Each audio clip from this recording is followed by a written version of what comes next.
आज मनुष्य संतों का आश्रय छोड़ करके और मन कल्पित नाना प्रकार का दौड़ लगा रहे हैं, जिसके फलस्वरूप उदासी हुई।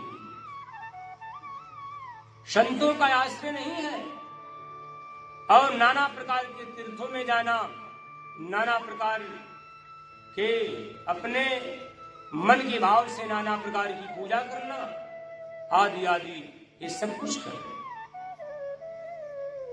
जो कि प्रथम विधान है संत की सलाह की। तब आपको पुण्यों का फल मिलेगा, यज्ञ का फल मिलेगा, तीर्थों का फल मिलेगा, मंदिरों का फल। पहले मंदिर का सेवन नहीं, तीर्थों का सेवन नहीं, पहले यज्ञदान पुण्य नहीं, पहले संत की सेवा। ये सृष्टि का प्रथम विधान है। भगवान राम ने ऐसे ही करके दिखाया। पहले मानव को संत के पास, गुरु के पास जाना चाहिए, उनसे दीक्षा लेकर उनके बताए हुए मार्ग का अनुगमन करना चाहिए। गुरुदेव, ईश्वर की पूजा कैसे की जाती है? गुरुदेव, मंदिर में किस प्रकार जाना चाहिए? गुरुदेव, तीर्थ का सेवन कैसे करना चाहिए? गुरुदेव, दान कैसे करना चाहिए? संत की सेवा, साधु की सेवा, जगत की सेवा, जनजन की सेवा कैसे करना चाहिए? पहले मानव को गुरु दीक्षा लेकर गुरु के पास अपने जीवन के रहस्य और जीवन से जुड़ी हुई क्रियाओं के बारे में ठीक ठीक जानकारी करना चाहिए। गुरु कृपा के बिना आपका फल अधूरा रह जाएगा। जो वस्तु आपके जीवन में मिलेगी वो आपके गले की फांसी बन जाएगी। इसलिए आप ऐसा कर लो कि जिस वस्तु से आपका संप्रेषण या आपका संबंध बने, वो अमृत के समान काम करे। गुरु कृपा से जो घर प्राप्त होता है, गुरु कृपा से जो स्त्री प्राप्त होती है, गुरु कृपा से जो पुत्र प्राप्त होता है, गुरु कृपा से जो पद प्राप्त होता है, वो अमृत के समान होता है। गुरु कृपा बनी रहती है। उसके सेवन का विधि बताते हैं गुरुदेव। किस प्रकार आप परिवार के साथ रहोगे, किस प्रकार आप पुत्र के साथ रहोगे, किस प्रकार अपनी पत्नी के साथ रहोगे, किस प्रकार नौकरी, कृषि, व्यापार, युद्ध व्यापार करोगे, जिसके फलस्वरूप ये प्राकृतिक आपको बांध नहीं सकती। इसके बाद भी अपने ही स्वाभाविक कर्तव्य कर्म को करते हुए तुम परमात्मा को प्राप्त हो जाओगी। इस प्रकार सारी विधियां गुरुदेव बताएंगे। लेकिन आज ये सब नियम टूट गए। आज लोग वृक्ष को काट करके छाया चाहते हैं, कुआं को पाट करके जो है जल चाहते हैं। ऐसी दशा हो गई आज कली में मानव की। माता पिता को दुख देकर सुख चाहते हैं, परमात्मा से बैर करके कल्याण चाहते हैं। कोई नारी पत्नी के साथ, कोई नारी पति के साथ धोखा करके मोक्ष चाहती है, कल्याण चाहती है। इस प्रकार प्राणी जो है अपने ही कर्मों से नाना प्रकार के दुखों को भोगते हैं। अगर आप जीवन में कुछ लाभ चाहते हैं, जीवन में अपने अगर कल्याण चाहते हैं, आप सदा प्रसन्न रहना चाहते हैं और जीते जी सुख और मरने के बाद भी परलोक चाहते हैं, परलोक में सुख चाहते हैं, एक काम कर लीजिए। आप संतों की शरणागति हो करके, संतों के शरण में रह करके उन सच्चिदानंद परमात्मा की सेवा करें।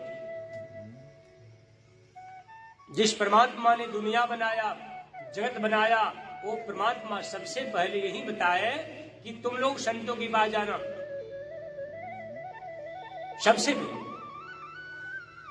संत संत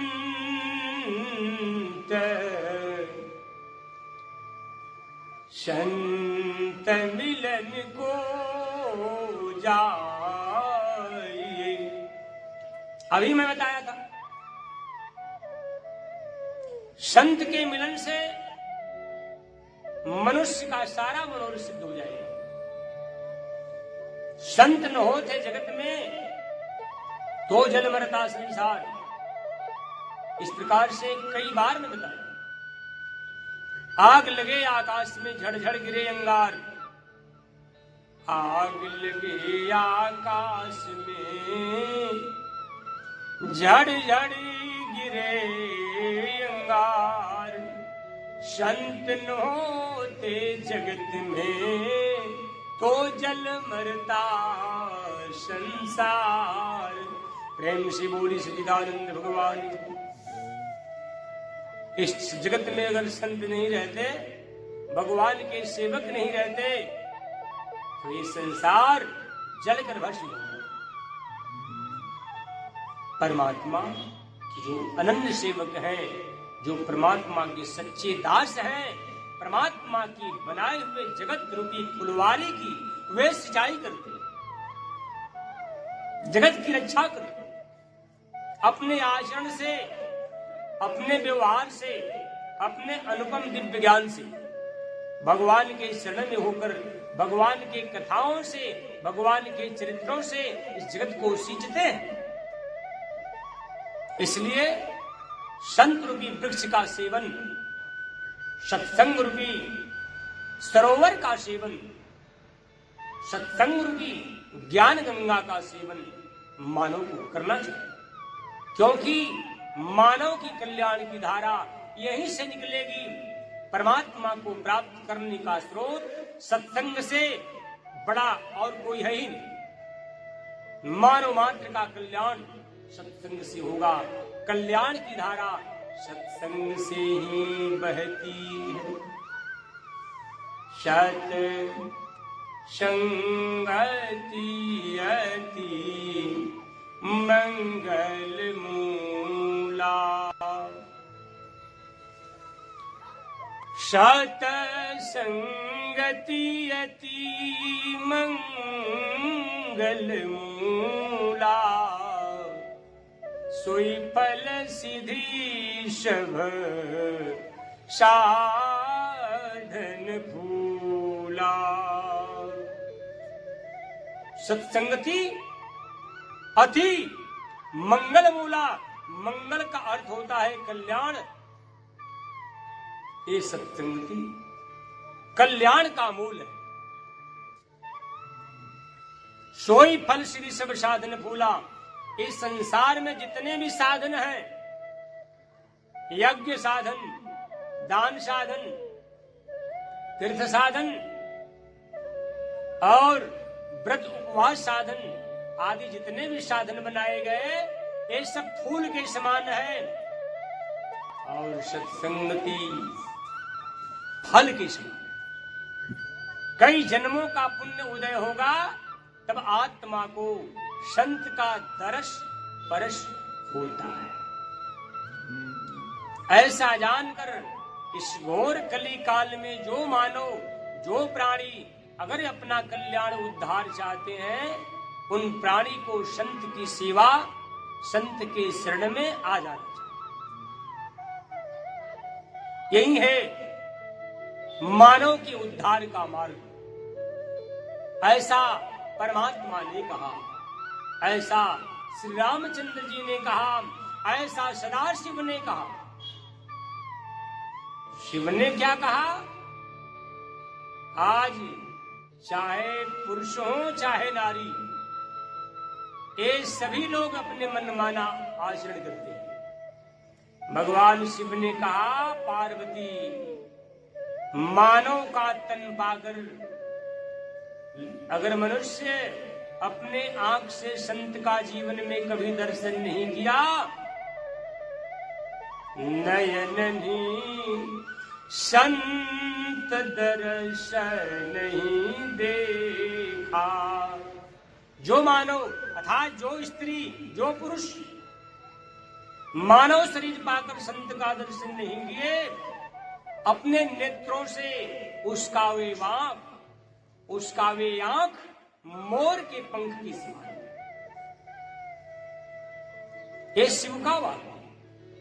लेकिन आज शिव की भी पूजा करने वाले लोग केवल मंदिर तक जाकर रह गए, फूल माला चढ़ाकर रह गए, प्रसाद चढ़ाकर रह गए। लेकिन शिव के दास, आप शिव के दास हैं, आप राम के दास हैं, लेकिन दुखों से छुटकारा नहीं। मन में क्रोध, मन में लोभ। शिव के भक्त ठहरे, मन में लोभ कैसा? राम के दास ठहरे, मन में लोभ कैसा? भगवान शिव के भक्त हो, मन में क्रोध कैसा? भगवान शिव के भक्त मांस का सेवन, शराब का सेवन, जुए, ताश, व्याभिचार, हिंसा, परिस्त्री गमन, ऐसे शिव के भक्तों का आचरण नहीं होना चाहिए। राम के भक्तों का आचरण होना ऐसा नहीं चाहिए। मोर दास कहा इन आशा, कहूं तो कहां मोर विश्वासा।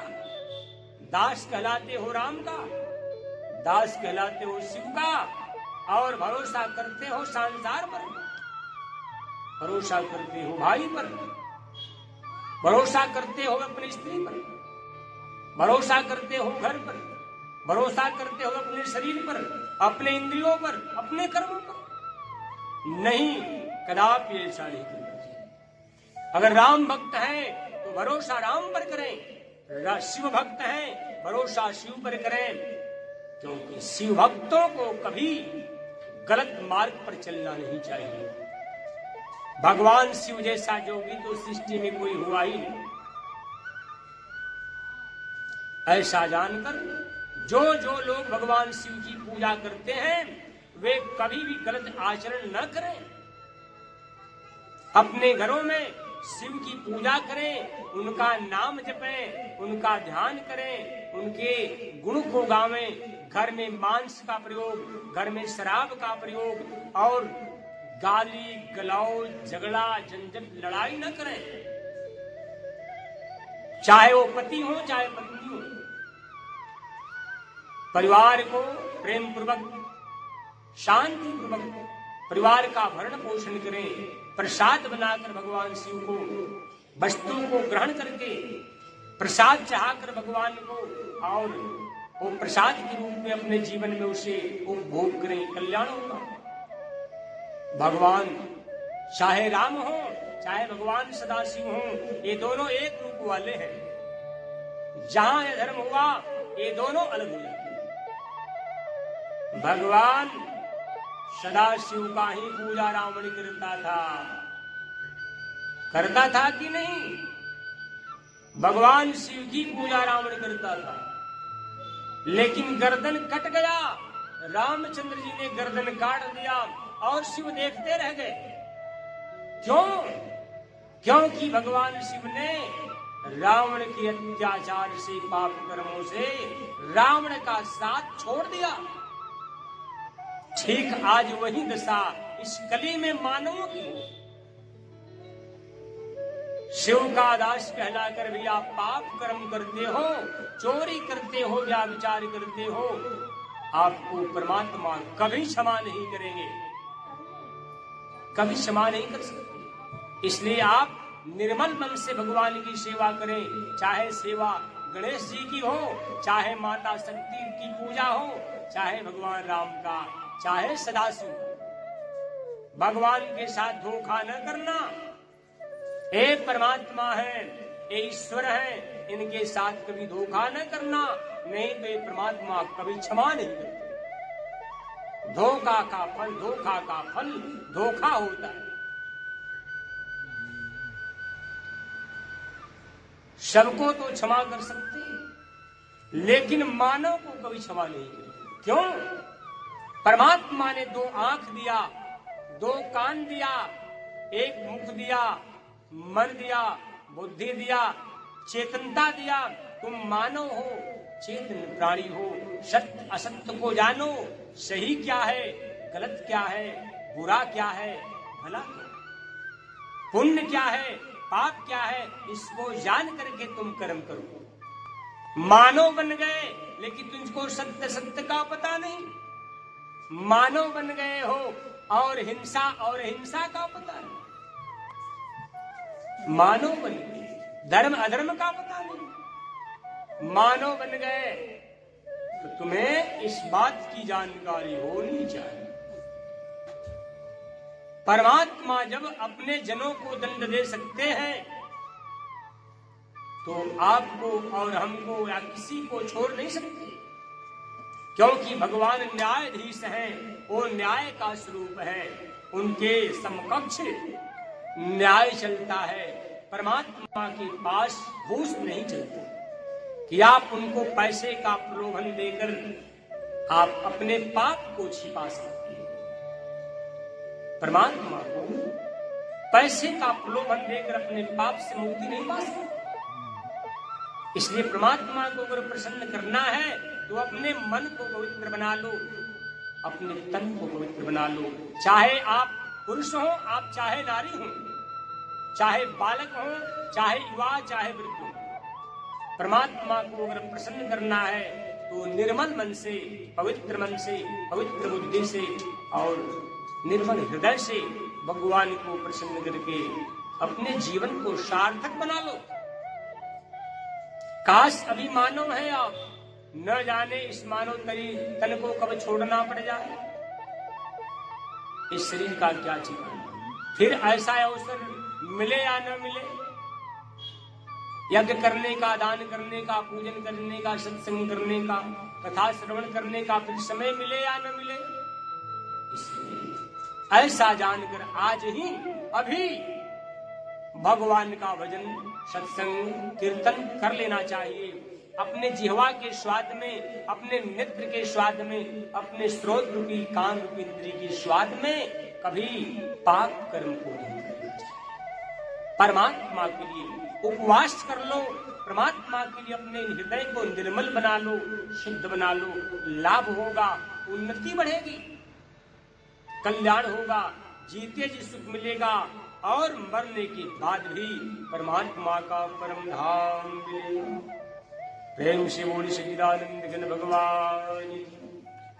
इसीलिए मैंने कहा कि कल्याण चाहने वाले पुरुष को इस कली काल में भी संतों के पास जाकर संत की सेवा करके अपने जीवन को पवित्र बना लेना चाहिए। कल्याण का स्रोत संतों के हाथ से निकलता है, मनमाना कोई काम न करे। ऐसा जानकर मनुष्य को सदा सत्संग का सेवन करना चाहिए। प्रेम से बोली सच्चिदानंद घन भगवान।